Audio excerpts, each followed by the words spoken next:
అందరికీ నమస్కారం అండి. మరి ఆంధ్రప్రదేశ్ ప్రభుత్వం ఆంధ్రప్రదేశ్లో ఉన్న ప్రజలందరికీ ఒక గుడ్ న్యూస్ అయితే చెప్పింది. 2029 నాటికి అందరికీ ఇల్లు. ఈ విషయాన్ని సీఎం చంద్రబాబు గారే స్వయంగా ప్రకటించారు. సీఎం చంద్రబాబు గారు పేదలకు శుభవార్త చెప్పారు.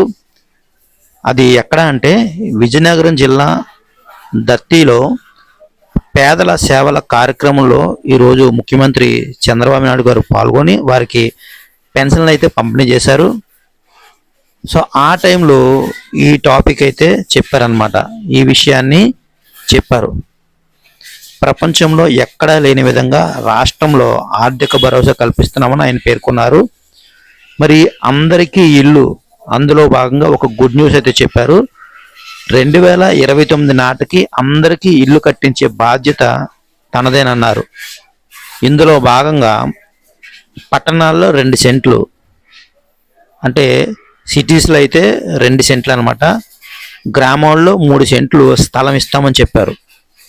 పట్టణాల్లో 2 సెంట్లు, గ్రామాల్లో 3 సెంట్లు స్థలం అయితే ఇస్తామని చెప్పారు.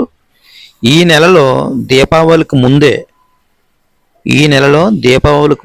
3 లక్షల ఇళ్లకు గృహప్రవేశం చేయిస్తామని, మరో 6 లక్షల ఇళ్లను వచ్చే జూన్ లోపల పూర్తి చేస్తామని సీఎం గారు అయితే ప్రకటించారు.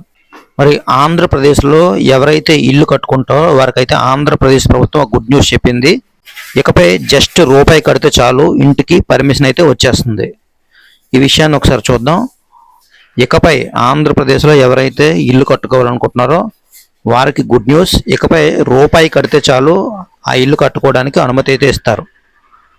ఆంధ్రప్రదేశ్ ప్రభుత్వం దసరా కానుకగా పేద మధ్యతరగతి కుటుంబాలకు పెద్ద గుడ్ న్యూస్ అయితే చెప్పింది, ఉపశమనం కల్పించింది. అదేంటంటే ఇకపై ఎవరికి అంటే 50 గజాల లోపు స్థలంలో ఇల్లు నిర్మించే వారికి, అలాగే G+1 గ్రౌండ్ ఫ్లోరు, అలాగే ఫస్ట్ ఫ్లోరు లేదా అంతకంటే తక్కువ అంతస్తుల ఇళ్లకు కేవలం ₹1కే ఆ ఇంటి నిర్మాణానికి అనుమతి ఫీజు చెల్లిస్తే సరిపోతుందన్నారు.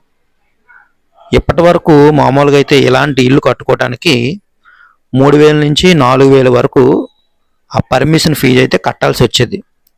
కానీ ఎప్పుడైతే ఈ నిర్ణయంతో ప్రతి సంవత్సరం ప్రజలకు సుమారు 6,000 కోట్ల భారం అయితే తగ్గనున్నది.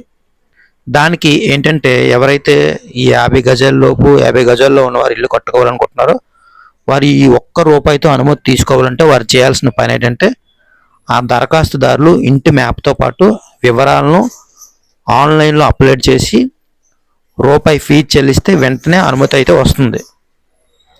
రాష్ట్రంలో 123 పట్టణ స్థానిక సంస్థల్లో ప్రతి సంవత్సరం 35,000కు పైగా నిర్మాణ అనుమతులు అయితే మంజూరు అవుతున్నాయి. వీటిలో 25 నుంచి 30% ఇల్లు 50 గజాల లోపు స్థలంలో నిర్మించబడుతున్నాయి. పాత విధంగానే సాధారణ ఫీజులు. అయితే ఈ వర్గానికి చెందిన కుటుంబాలు ఇకపై ఆక్యుపెన్సీ సర్టిఫికేట్ లేదా పనులు పూర్తయ్యాయని ధృవీకరణ అవసరం లేకుండానే ఇల్లు పూర్తి చేసుకోవచ్చు. అయితే షాపులు లేదా వాణిజ్య భవనాలు నిర్మించాలంటే పాత విధంగానే సాధారణ ఫీజులు అయితే చెల్లించాల్సి ఉంటుంది. అయితే ఇది వీరికి వర్తించదు. ఎవరికంటే 60 గజాల స్థలాన్ని 50 గజాలకు చూపించి ఇల్లు కట్టేవారికి ఈ రూపాయి ఫీజు అయితే వర్తించదు. అలాగే ప్రభుత్వ భూములు లేదా వివాదాస్పద స్థలాల్లో నిర్మాణాలు చేపడితే ఆ అనుమతులకు రద్దు చేసి చట్టపరమైన చర్యలు తీసుకుంటామని అధికారులు అయితే హెచ్చరించారు. సో ఈ నిర్ణయంతో పేద మధ్య తరగతి ప్రజలకు భారం తగ్గడంతో పాటు ప్రభుత్వ కార్యాలయాల చుట్టూ తిరగాల్సిన ఇబ్బందులు కూడా తగ్గనున్నాయి. ప్రజలు ఈ అవకాశాన్ని వినియోగించుకోవాలని ప్రభుత్వం అయితే సూచిస్తుంది. అదేవిధంగా ఏపీ ప్రజలకు ఇంకొక గుడ్ న్యూస్ అండి. మరి ₹100కే భూముల రిజిస్ట్రేషన్, ₹100కే మీ భూమి అనేది రిజిస్ట్రేషన్ చేసుకోవచ్చు.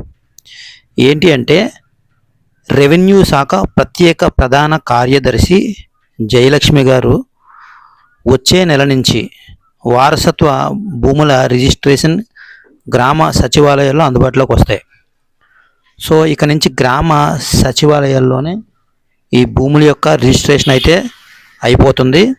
అది ఎలా అంటే 10 లక్షల లోపు విలువ గల భూములు రిజిస్ట్రేషన్ కోసం ₹100, అంతకంటే ఎక్కువ విలువ ఉన్న భూముల కోసం ₹1000 రిజిస్ట్రేషన్ ఫీజు అయితే ఉంటుంది. సో గమనించండి, 10 లక్షల లోపు విలువ గల భూమి రిజిస్ట్రేషన్ కోసం ₹100, అంతకంటే ఎక్కువ విలువ ఉన్న భూమి రిజిస్ట్రేషన్ కోసం ₹1000.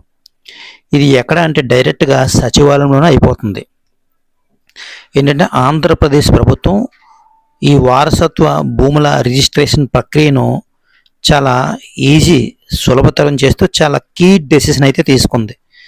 ఎప్పటి నుంచి? ఈ అక్టోబర్ నుంచి, అంటే ఈ నెల నుంచే గ్రామ సచివాలయాల్లో ఈ రిజిస్ట్రేషన్ చేసుకునే అవకాశం కల్పించింది. ఎక్కడికి వెళ్లకుండా గ్రామ సచివాలయాల్లోనే కేవలం 10 లక్షల రూపాయల లోపు భూములు రిజిస్ట్రేషన్ అయితే ₹100, 10 లక్షలు దాటిన భూముల రిజిస్ట్రేషన్ అయితే ₹1000 గ్రామ వార్డు సచివాలయంలోనే అయిపోయేటట్టు ఈజీ ప్రాసెస్ అయితే తీసుకొచ్చిందనమాట. దీనివల్ల ప్రజలకు సమయం, ఖర్చు 2 ఆదా చేసే విధంగా గవర్నమెంట్ అయితే ఈ డెసిషన్ తీసుకుంది.